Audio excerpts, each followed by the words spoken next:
Olá pessoal, tudo bem com vocês aí de casa? Essa semana nós vamos falar de um assunto bem legal para mim. Quem sabe para você? Quem sabe o seu sonho vai ser realizado hoje? Você vai falar, tá aí, se a Maria Lúcia pode, eu também posso. E é isso que eu quero contar para vocês. Eu vou trazer uma pessoa especial, aliás, ela já está aqui comigo, né, Luciana? É muito especial para mim essa minha entrevista, onde eu vou conhecer um pouquinho mais da Luciana Bonilauri. Ela é da editora Bonilauri. Gente, escreve o livro de vocês.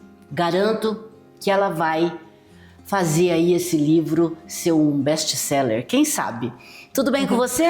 Tudo bem, Maria Lúcia. Muito obrigada pelo convite nesse programa maravilhoso. Olá a todos vocês que estão aqui nos assistindo.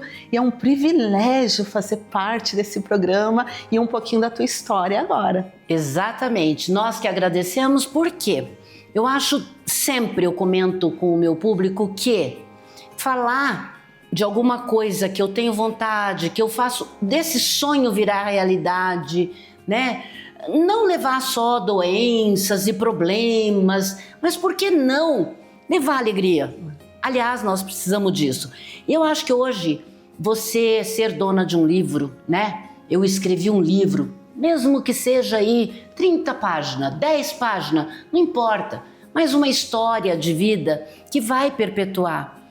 Eu acho muito interessante. Eu me lembro quando eu conversei com você, eu perguntei para mim mesmo antes, mas o que eu vou fazer? Eu nem sei escrever, né? A gente sempre acha que a gente não pode, mas assim, no fundo a gente quer, não é isso? É, bem isso. Então, mas me conta um pouco da sua história dentro da sua editora, como que você construiu essa editora, me fala um pouquinho de você.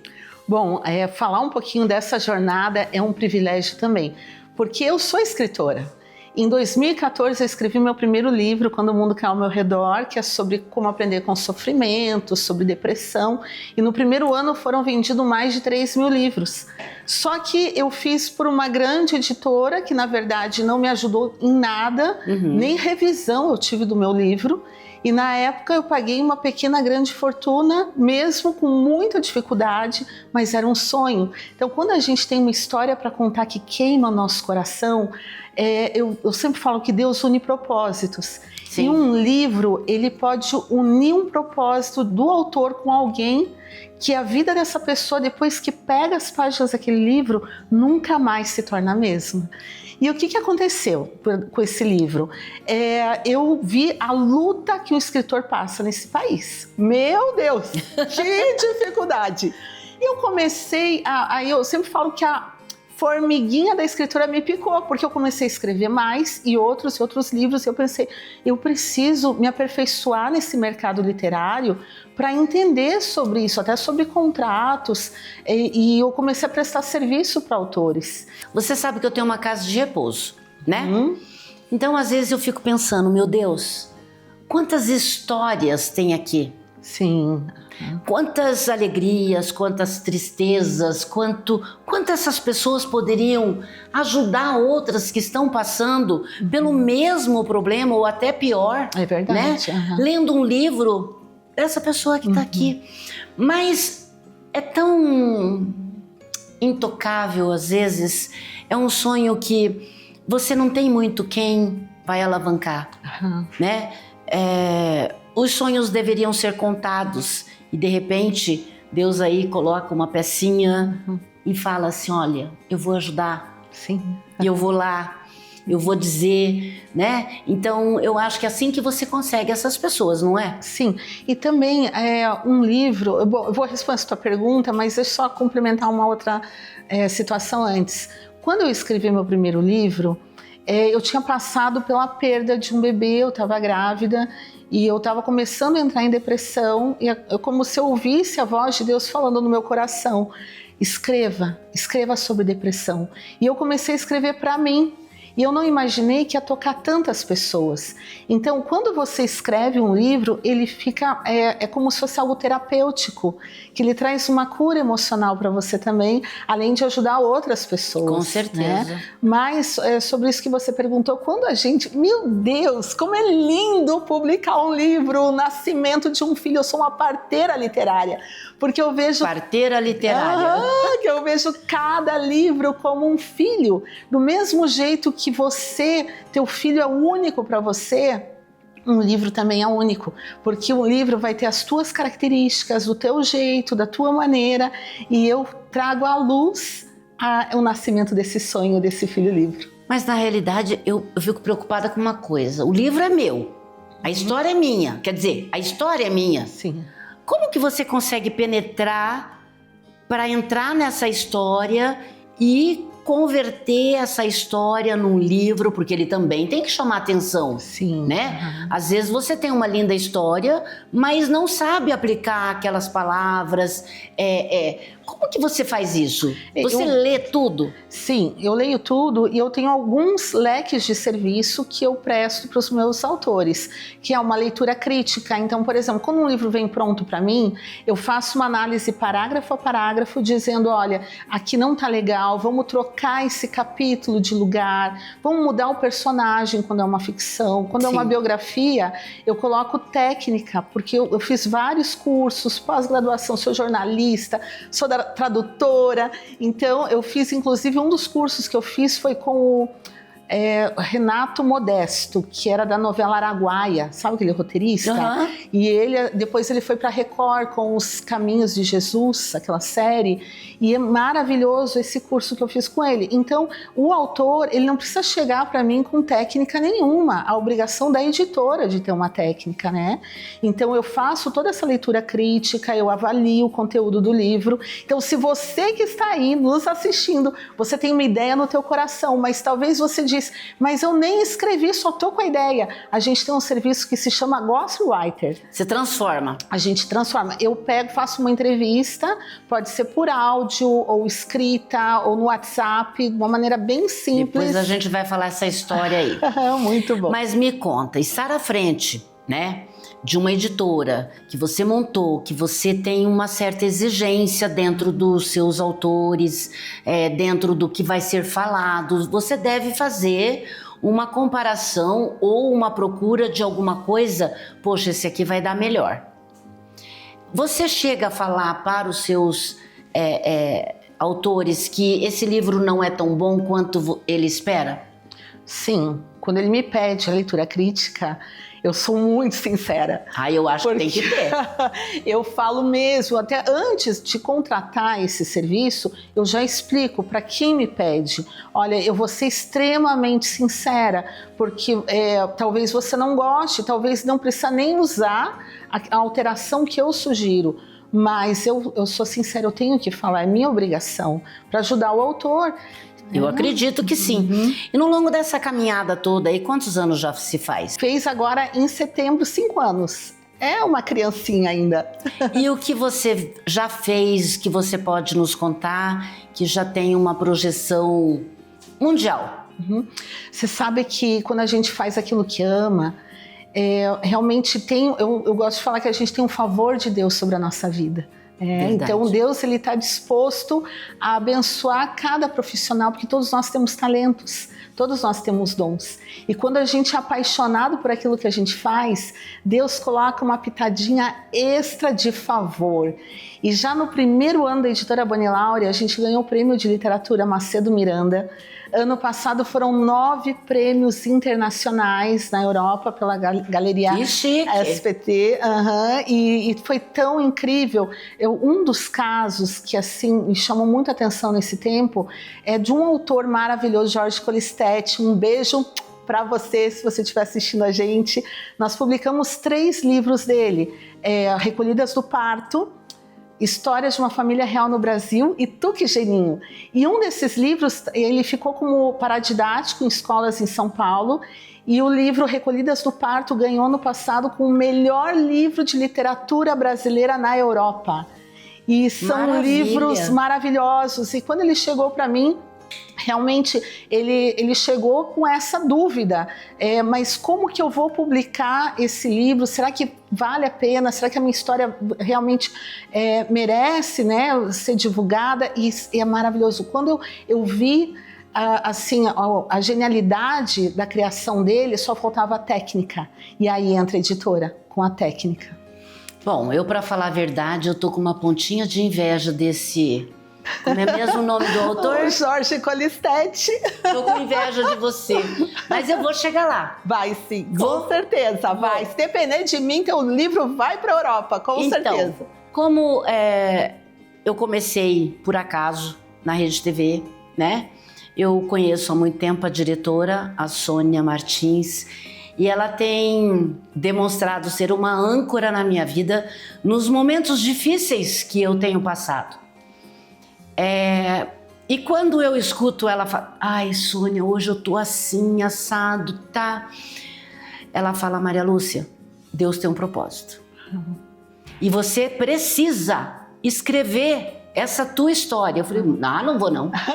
Não vou escrever. Primeiro, eu não quero ninguém vasculhando a minha vida. Sabe aquela coisa assim de preocupação? Mas cada um tem uma história, gente. Sim. E é real. Quando eu fui conversar com você, você disse, eu faço o teu livro. Eu disse, mas que jeito que eu vou fazer esse livro? Eu coloquei tanto empecilho no livro. Eu lembro disso, eu lembro. Que eu queria que ela falasse pra mim, eu não vou fazer o seu livro. Eu lembro. E qual foi a minha surpresa? Ela topou. Vou fazer, vai ser agora? lindo. E agora? E agora a gente já está no meio da etapa. Eu falo que é uma gestação. Cada livro é uma gestação. Então a gente está no meio dessa gestação e esse ano vai nascer o teu filho livro maravilhoso. Que bom. Falar do programa, falar sobre a maturidade, eu acho que a gente não está falando da velhice. A gente está falando que ao longo do tempo da sua vida, você tem que chegar até lá. Sim. Né? Porque se você não chegar, sim, você morreu.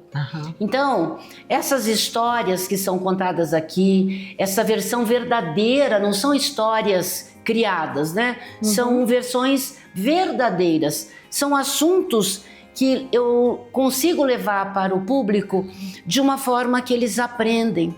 Então, como eu fico feliz quando alguém diz, olha, eu preciso daquele teu telefone que passou muito rápido. Aí eu explico, vai no YouTube que tá lá, né? Então, são histórias que vai permanecer.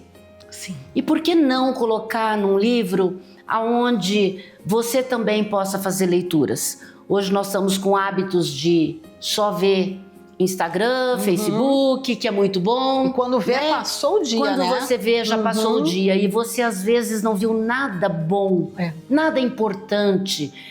E quando você lê um livro, aquilo brota um sentimento. Sim. Brota a necessidade de você ter conhecimento. E é por isso que eu te trouxe aqui, para falar um pouco mais da possibilidade de qualquer pessoa, né? Tem uma história, não tem uma história, mas viveu uma história interessante, por que não colocar isso para outras pessoas? Com certeza. E um livro, ele se torna um legado. Porque imagina, um livro na casa de uma pessoa, ela não vai tocar só a pessoa que adquiriu aquele livro. Mas imagina, se tem um livro aqui na tua mesa, outras pessoas podem ter acesso, por mais que folheiem, né, não leia o livro todo, vai ler algumas partes daquele livro e depois ele pode ser emprestado para outras pessoas. A gente não tem dimensão onde chega um livro. Eu tenho um livro Débitos e Créditos da Vida, que está lá no nosso site, editorabonilaure.com.br. Entra lá no nosso site, vai estar aqui na telinha. Isso. Mas no site tem esse livro e ele é um livro que o autor, ele tinha já na época 86 anos. E quando a família dele me procurou, na verdade eles estavam bem desmotivados. Eles falaram, como que eu vou publicar um livro? Porque eles tinham sofrido um golpe, foram enganados por uma gráfica que se dizia editora. Eles gastaram uma grande quantia de dinheiro, não tiveram um livro pronto. E quando chegou para mim, eu fiz de tudo para esse livro nascer. E eu fiz ele página a página, português, inglês e espanhol. E a gente fez o lançamento dele lá na OAB de Passo Fundo. Eu geralmente, quando é outras cidades, porque a gente atende clientes no Brasil inteiro e em outros países. Só no passado a gente teve livro em Tocantins, Bahia, Goiânia, Rio Grande do Sul. E eu não fui nesses lançamentos, mas esse eu fiz questão de ir. 86 anos. E quando eu cheguei lá, que alegria poder dar um abraço no seu Júlio. Seu Júlio, um beijo. Tá assistindo a gente, ele deve estar agora com 92 anos, mas super saudável também, tá bem disposto. E esse livro chegou nas mãos do Papa Francisco, a gente recebeu uma carta do Vaticano. Esse livro chegou nas mãos do ganhador do Prêmio Nobel da Paz, Daniel Balaban, que foi um brasileiro em 2020, ganhou o prêmio, e chegou nas mãos do comendador da Casa Real da Espanha. E é um livro que a gente não fez divulgação, não teve assim, um marketing envolvido nele, mas isso mostra como um livro ele avança territórios, ele vai para outros países que a gente nem imagina. E o mais interessante nisso é que hoje em dia, né, em pleno século XXI, a gente não escuta a professora de literatura falando para você, nessas férias você vai ler livro tal. Isso, é verdade. Eu lembro quando eu fazia a escola normal, gente. Foi agora, pouco tempo. Foi ontem. Isso, foi ontem. E eu tinha uma professora maravilhosa, Dona Eunice Ribas Bolduan. Não posso mandar o beijo porque ela já partiu. Mas exatamente, era uma professora onde ela dizia, eu quero esse livro lido e vocês vão me contar a história. Uau, muito Então não tinha como você folhear alguma página, você tinha que ler o livro inteiro. Existe um livro, que eu nem sei onde que tá, mas chama Poço das Solidões. Não conheço esse. Deve existir. Eu li. Eu vou procurar. Poço das Solidões. Gente, tinha 600 e poucas páginas. Uau! Sabe o que é 600 e poucas páginas? É de um lado e do outro. Então eu ficava imaginando, e agora como é que eu vou ler isso? E ela ia na minha casa, que era uma padaria, onde meu pai vendia pão, e ela passava e dizia assim, que página que você está, Maria Lúcia? Uau! E eu dizia agora... 34, o que diz o 34? Eu não podia mentir, né? Então, o livro chega assim, ou é através de alguém que ele já leu, sim, ou é através de um estudo, uma professora, alguma coisa, vai chegar. É verdade. E é a minha esperança que esse sonho que é da diretora e que se tornou o meu também, e agora a gente está passando esse bastão, a gente pensa assim, mas que público vai ler? E aí, que público vai ler? Então, esse teu livro... É minha preocupação, né? Não, mas assim, esse teu livro, ele é tão especial, ele é tão maravilhoso, porque ele vai atingir todas as idades. Eu já tenho netos, eu tenho uma neta de 10 e um neto de 6, chegando o terceiro aí. Mas a minha neta, ano passado, leu mais de 10 livros. Olha. Se eu não me engano, 12 ou 13 livros. E livros de 200 e poucas páginas, livros grandes. Então, eu imagino maturidade, o teu livro, ele é tão importante, porque maturidade fala sobre sabedoria. Como eu falo para minha filha, eu falo para as pessoas que estão ao meu redor, como eu gostaria de saber o que eu sei hoje, quando eu tinha 20 anos, quando eu tinha 30 anos. Sim. Eu tinha evitado tantos problemas na minha vida, mas a maturidade faz parte da jornada, da nossa jornada de vida. Então não tem como a gente atropelar o tempo e querer, eu não tenho como voltar atrás, mas o que eu posso, através dos livros, ajudar quem está começando a jornada. Sim. Então, quando o teu livro, a gente publicar ele, eu vejo crianças lendo o teu livro. Eu vejo... até me emociono, porque ele é lindo.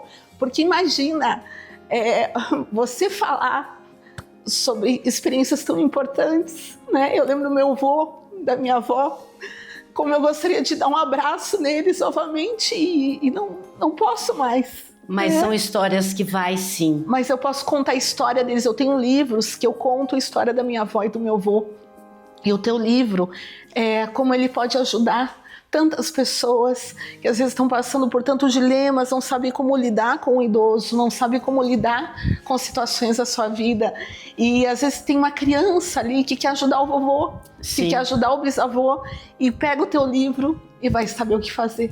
Bom, eu, para dizer a verdade, Eu acho que eu vou ficar famosa. Vai sim! Eu tô aqui, não sei se paro de gravar, começamos de novo. Eu acho que eu vou vender lencinho junto com o teu livro. Vou vender uma caixinha de lenço de papel junto. Tá aí porque uma é emocionante esse livro. E é assim que nós vamos terminar hoje o nosso programa. Segurando na mão de vocês e acreditando que vocês, além de serem meus telespectadores aqui na Rede TV, também vão estar com o meu livro na sua casa. Eu espero você na semana que vem.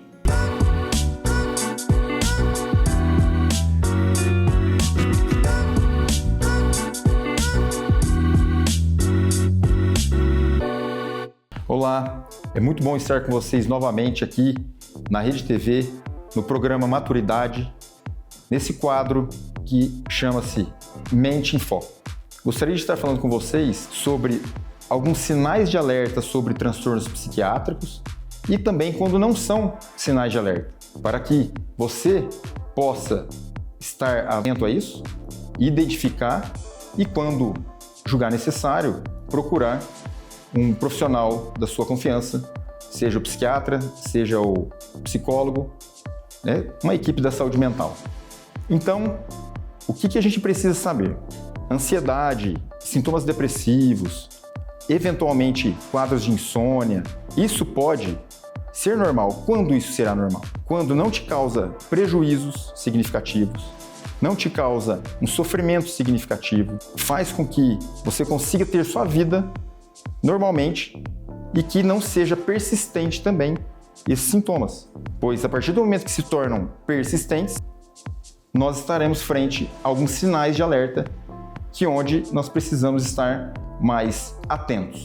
Os sinais de alerta para os transtornos psiquiátricos em geral, podemos falar algum deles, que seriam uma tristeza que é mais persistente, prejuízo no desempenho no trabalho, no cuidado com os filhos, com entes queridos, nas atividades do dia a dia, ataques de pânico, aquelas crises mais intensas de ansiedade, que te gera disfunção, até te levando muitas vezes para o hospital para fazer medicações, desânimo persistente, aquela falta de energia persistente que deixa com que você não consiga fazer suas atividades adequadamente, insônia que também seja persistente, de uma forma que seja por mais tempo, causando prejuízos na parte cognitiva, como atenção, irritabilidade, a concentração, e muitas vezes isso pode ocasionar um transtorno psiquiátrico.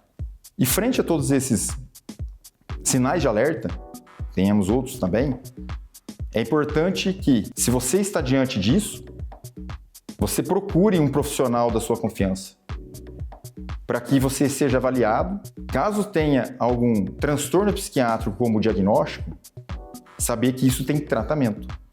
E que quanto mais precoce você procura o tratamento, menos prejuízos você terá na sua vida, impactando diretamente na sua qualidade de vida. Dessa forma, nós precisamos sempre estar em alerta para diferenciar o que é patológico, o que é um transtorno, no caso, e o que é algo que você vivencia, que seja proporcional ao que você vive. Por exemplo, se você tem uma apresentação de trabalho, por exemplo, ficar um pouco ansioso, isso faz parte do ser humano. Mas a partir do momento que essa ansiedade ela se torna prejudicial, seja um sinal de alerta ou até um transtorno, quando muitas vezes você acaba não conseguindo fazer a apresentação, começa a desenvolver taquicardia, começa a ter sintomas de sudorese, você começa a ter comportamentos evitativos, causando diretamente um prejuízo na sua funcionalidade naquele momento. Por exemplo, também nos quadros depressivos, quando se tem um transtorno ansioso. Um transtorno ansioso, muitas vezes você tem uma disfuncionalidade. Você começa com ela de leve, moderada e grave.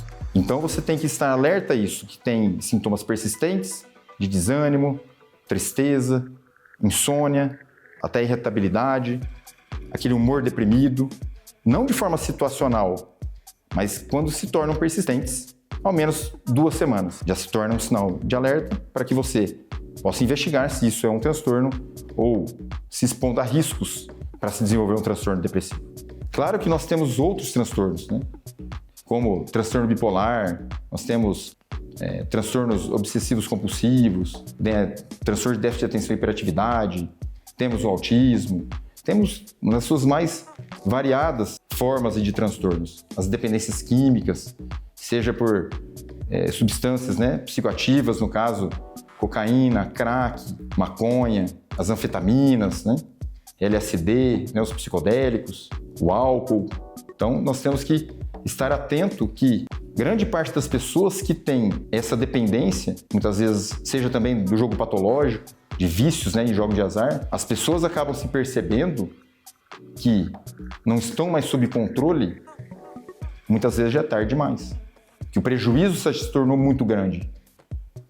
Então, quanto mais a gente demora para ter essa percepção, maior o prejuízo, seja financeiro, seja nas relações interpessoais. E as relações interpessoais que a gente fala sempre é relacionados a trabalho, os familiares, né, que seja o cônjuge, com os filhos. E isso acaba tendo um impacto muito significativo e muitas vezes prejuízos que são irreparáveis. Dessa forma, sempre é importante estar atento a esses sinais, fazendo com que você precocemente procure ajuda, não se sinta como uma pessoa fraca ou que não consiga resolver sozinho, pois a importância de procurar um psiquiatra, alguém capacitado, assim como um psicólogo, essa equipe de saúde mental, que seja de confiança, te traga também uma questão ética para que você fique tranquila, você também, para lidar com o seu sofrimento e com o que você vive, a tua história, menor será o impacto na sua vida. Isso vai fazer com que melhore a sua qualidade de vida, melhore as suas relações interpessoais, o seu desempenho quando já se desenvolveu um transtorno e tratado. Sabendo que isso tem tratamento, alguns transtornos têm um controle, por eles serem transtornos crônicos sem cura, que se controlando fique-se muito bem. E também temos transtornos ansiosos, assim como transtornos depressivos, que a gente tem um começo, meio e fim de tratamento. E a gente possa trazer isso para você e que você saiba disso. Possa trazer para você essa mudança de vida. Nunca é tarde para você buscar essa sua melhora se você tem sintomas que estão te causando sofrimento significativo e também um desempenho abaixo do esperado, de forma persistente. Então eu venho aqui para chamar vocês, alertar vocês que no programa Maturidade, que nós temos esse quadro agora, Mente em Foco, faremos com que possamos trazer essas informações para vocês com a clareza e que vocês façam parte desse momento, trazendo suas dúvidas, sugestões e que semanalmente estarei com vocês aqui. Então até mais, um abraço a todos pela Rede TV Paraná e a todo o Paraná e até a próxima.